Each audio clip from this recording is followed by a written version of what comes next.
Hey, survivors. Hope everyone is having a wonderful day or evening,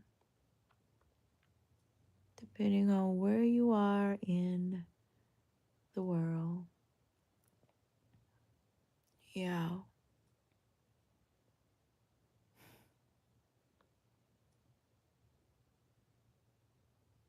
I don't know.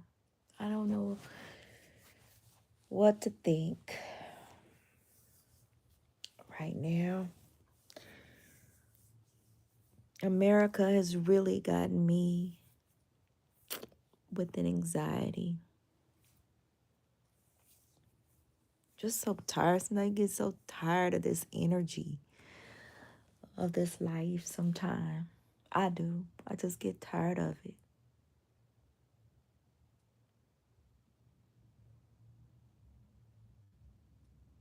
Get sick of it. And it's mainly me because I think about a lot of shit. A lot of stuff goes through my mind.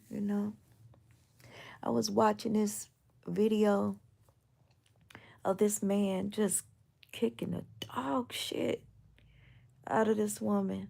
I don't know if she was his wife or what, but he was getting his rocks out by abusing her, you know?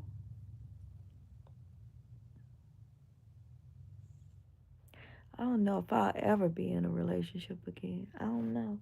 Because I've had my share of abusive relationships. And nobody gonna put their hands on me ever.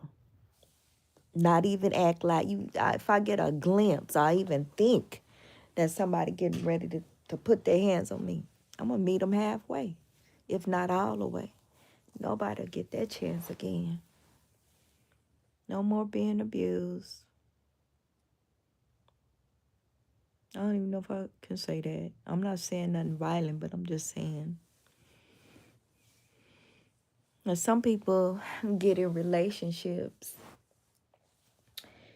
with the bullies, you know. I had a relationship with the bully. Everything I said, he contradicted everything. If I was going in, he said it's best to go out. If you know, everything. Whatever I could, if I cooked steak, he would say he would rather have a burger, something like that. It was always something with this man. And I realized I was unhappy and got out of it. But y'all, especially y'all young women, get out of abusive relationships and stop looking for a man to do something for you. He's supposed to complete you. Like, a man is supposed to come in and complete you, just like you're supposed to complete him. I thought about it. I said, I had never been in love, y'all. Not in love. I loved, but I had never been in love. Never felt love from other half. I don't think even when I was married, y'all. When I was married, my husband was very mean to me. Hey, Winnie the Pooh. Yes, I'm in therapy now. Nate Daniels. Yep. And I can tell you one thing, therapy is the best thing that I had ever done for myself. It's therapy. At that time, I let go of all my pride, you know, because in the black community, we got this thing where we don't need no help. We got to be strong. And if you're a black woman, you got to be a strong black woman, honey. You can't be going to get no help. I was in a crisis. I was like, I'm getting help. I don't give a fuck. Fuck, excuse my language, y'all, but I was like, fuck the black community. Fuck all of them. because ain't none of them standing right here with me. But I still love my people, you know. That's when I was going through what I was going through. And I felt like I had to do this on my own. I had to seek help, get help.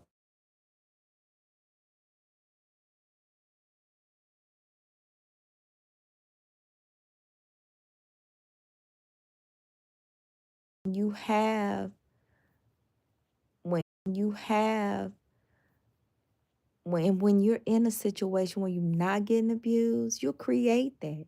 Like you'll create chaos. You create something bad, you know, for yourself because you're used to that. And I did that. Like I wasn't satisfied unless I was having chaos. It's sad. I remember one time I was on a date with a school friend. He had came and visited me in Texas when I lived in Texas. And we were going out to eat. And I grabbed the door, y'all. I grabbed the door and I opened up the door for him. And he stopped and he looked, he said, "Don't you open up that door for me no more. You don't have no more chance. Don't you open up that door." I was so abused with the battered woman syndrome and being battered. I used to open up the door for the men in my life. Like I would make them happy. Like it didn't matter. I wasn't worthy enough for this man to open up the door. Even my ex-husband, you know. And one time I just cried, y'all. I cried.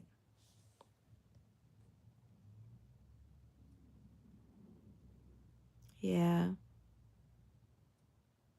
Winnie the Pooh. Yeah.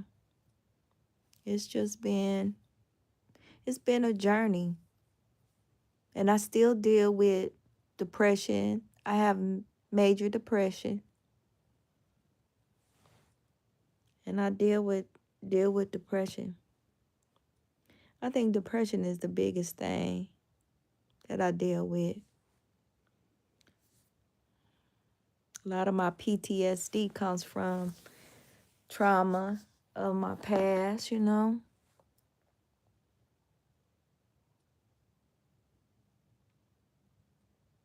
A lot of times we as black people, we cover up the trauma that has happened to us in our childhood, in our adulthood, you know.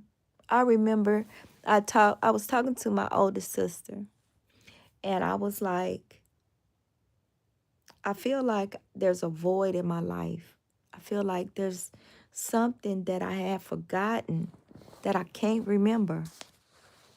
And she told me, and this is what let me know that she was dealing with issues too. She said, "Why would you want to uncover that?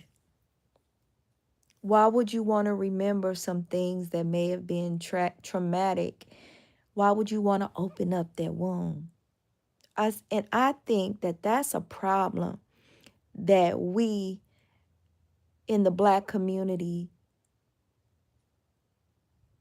I think that's a problem that we do. I think we cover it up. We cover our pain up.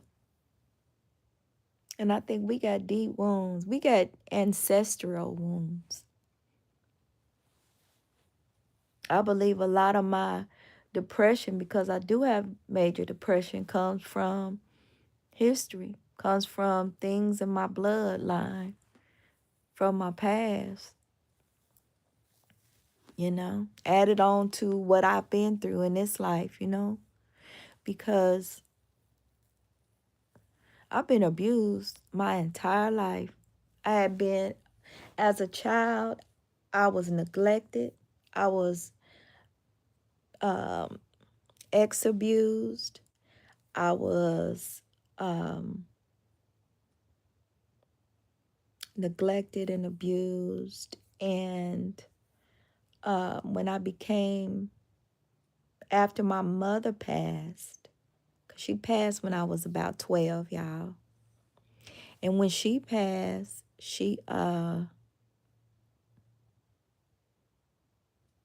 I was abused after that. My living arrangement. I was very much abused and degraded.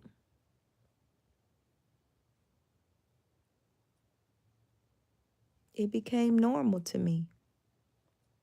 Abuse was normal.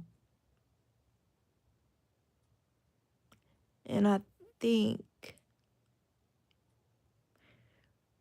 when you start,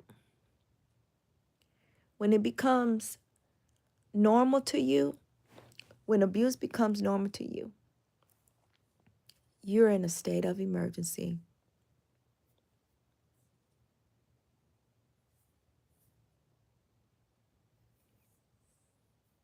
Yes, my mom did when I was 12. But I was in a state of an emergency. I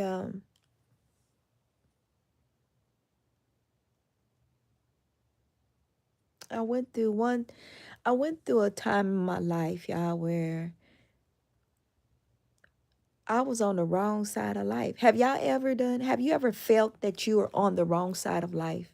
Like everything you do is wrong. Every person that I talked to was yelling at me or cussing at me or didn't want to listen to me or didn't have time for me. And one day I sat by myself and I said, I'm on the wrong side of life. I'm doing, I'm not going the way that God wants me to go. Because I couldn't understand why I was getting so much negative vibe. And I mean negative, y'all. When I was in Texas, I had somebody tried to take my life at one point.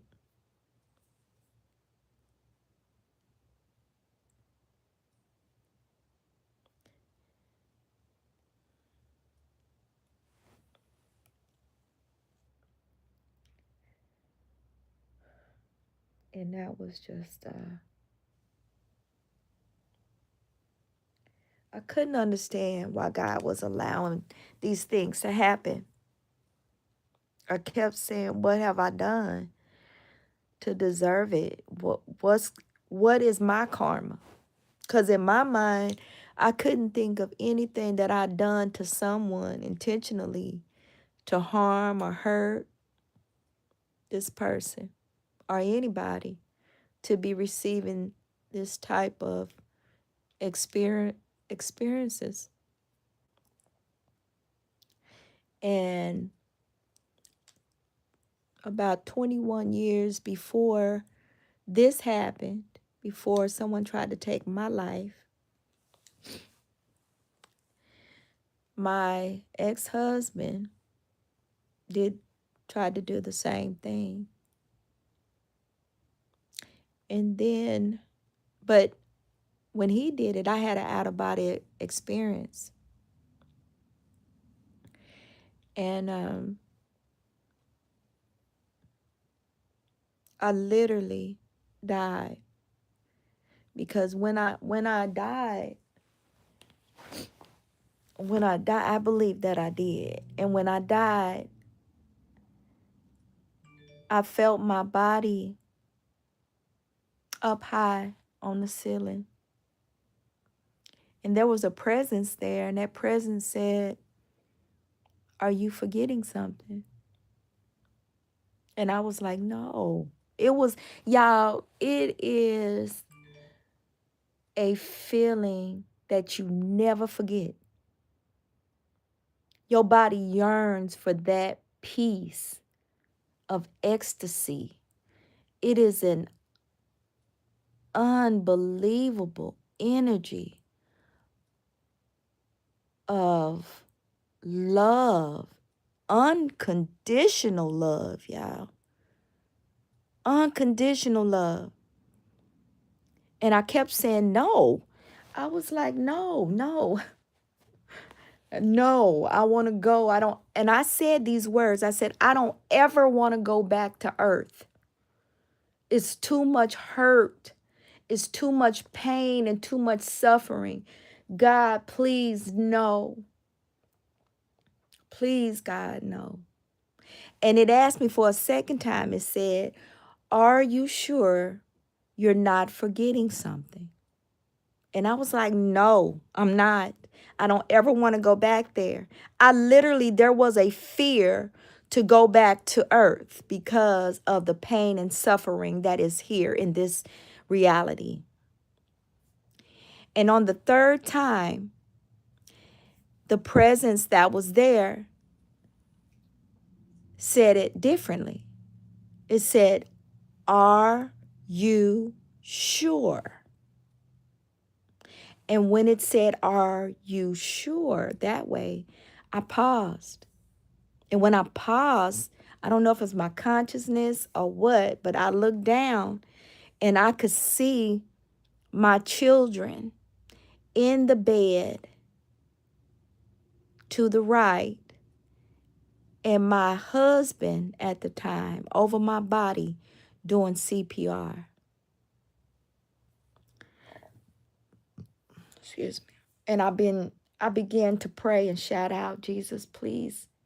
Jesus, no, please, please, I can't go. I have no one to take care of my children.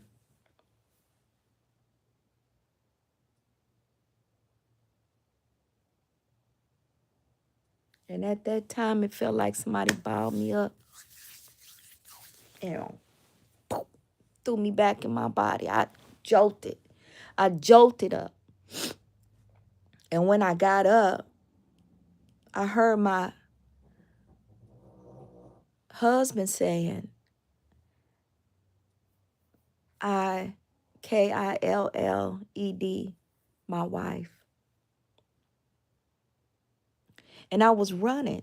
Like I was running from him, y'all. Like I was scared. And I was saying, somebody's after me. Somebody's trying to kill me.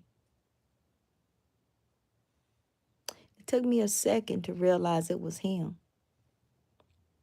He was a narcissist, self-centered, egotistical. He didn't deserve me.